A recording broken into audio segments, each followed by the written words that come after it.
அப்படிப்பட்ட முட்டாளையோ அதிகாரி வச்சிருக்கீங்க, அதுதானே ஏன் நடவடிக்கை எடுக்கல?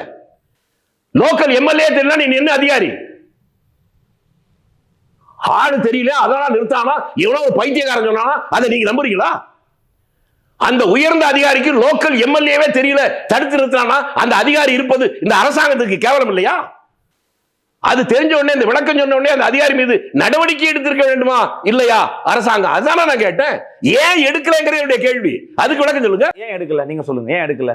அது நீங்க முதலமைச்சர் கேட்கணும். ஏன்ட்ட கேக்குறீங்க? நீங்க உள்நோக்கம் கற்பிக்கிற, நானும் அதை உள்நோக்கம் கற்பிக்கிற பட்டியலின மக்களை பாத்தீங்களா இந்த ஆட்சி எப்படி இருக்குது அப்படி நீங்க சொல்வதை போல பேசுகிறீர்களே. போலவா இருக்கு, போலவா அதேதான் பேசுறேன். நான் வெளிப்படையா பேசுறேன், உங்களுக்கு புரியலையா? மறைச்சு மறைச்சு பேசுறதெல்லாம் உங்களுக்கு புரியுது, வெளிப்படையா பேசுறது புரியலையா? இந்த தவறு என்றால் அந்த அதிகாரி மீது அரசாங்கம் நடவடிக்கை எடுத்திருக்க வேண்டுமா இல்லையா?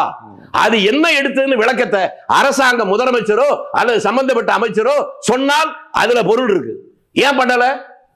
அதனால்தான் இப்ப இத கூட செண்பராம்பாக்கம் அந்த ஏரி திறப்பு விழாவில் கூட நீங்கள் சொல்கிற குற்றச்சாட்டை தாண்டி வேறொன்றுதான் எனக்கு படுது.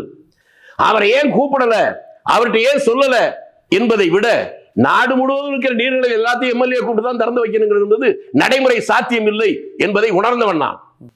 அதை கூட நான் குற்றமா சொல்ல. ஆனால் அடுத்து ஒன்று நீங்கள் கவனிக்க தவறுவது, செல்வ பெருந்தகை சொன்னார், தொலைக்காட்சியில் நான் பார்க்கிறேன் அதை திறந்து வைக்க போகிறார்னு. பார்த்த உடனே அந்த சீஃப் இன்ஜினியருக்கு நான் தொடர்ந்து போன் பண்றேன், பல முறை போன் பண்ணேன், போனே எடுக்கல.